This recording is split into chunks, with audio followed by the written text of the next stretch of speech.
Peter le paon était vraiment très fier de sa magnifique queue, qu'il montrait tout entière. Hélas, ce jeune paon était vaniteux et futile. Il n'aimait que lui-même et ne s'en cachait jamais.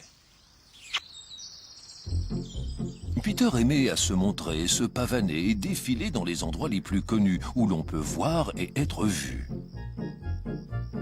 Les animaux sur la piste dansaient le disco et le twist. Ils étaient tous très élégants et s'amusaient jusqu'au soleil levant.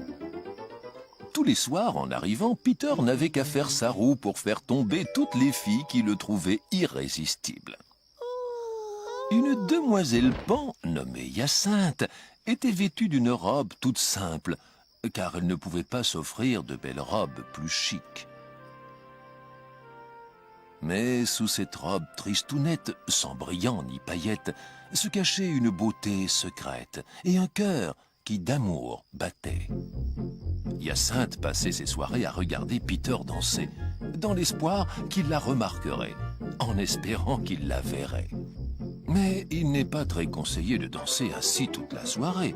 Les plumes, à force d'être secouées, finissent bien souvent par s'abîmer.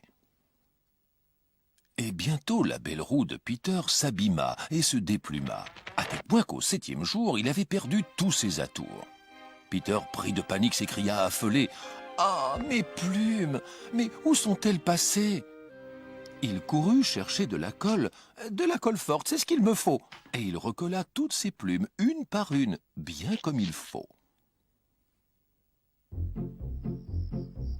Le soir, il retourna s'amuser, mais n'eut pas beaucoup de chance, car il suffit d'une seule danse pour entièrement le déplumer. Ses amis, en le voyant, le montrèrent du doigt en riant. « Non, mais tu t'es vu sans tes plumes, tu as vraiment l'air ridicule !» Mais que tu es laid, ainsi tout déplumé, et que tu as l'air bête, sans une plume sur les fesses. Ridiculisé, humilié, déshonoré, Peter courut chez lui se cacher, lorsque quelqu'un du dehors se mit à l'appeler bien fort. C'était la jeune Hyacinthe qui s'inquiétait pour lui et lui cria « Je venais juste pour voir si ça allait. » Peter sanglota. « Ne vous approchez pas, je suis vraiment trop moche. »« Ne vous inquiétez pas, » lui rétorqua Hyacinthe. « Vous devez être en train de muer. Et je suis sûr que très bientôt vos plumes vont repousser.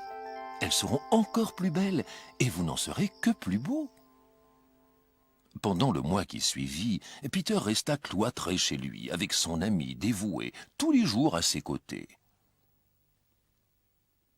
Ses plumes repoussèrent, comme on lui dit. Elles étaient plus belles que jamais, bleues, jaunes et roses. Hyacinthe allait sortir pour prévenir tous ses amis, quand Peter cria « Non, ne me laisse pas, je ne veux pas que tu t'en ailles. J'avais perdu toutes mes plumes, mais en échange, je t'ai connu. Mais je préférerais les reperdre pour pouvoir te garder. Et même si ta robe est tristounette, qu'elle n'a ni brillant ni paillettes, tu es de loin la plus belle, un vrai trésor, une merveille. Comment ai-je pu être aussi bête et le plus sot des animaux à bec? La vraie beauté est intérieure, c'est là qu'est caché notre cœur. »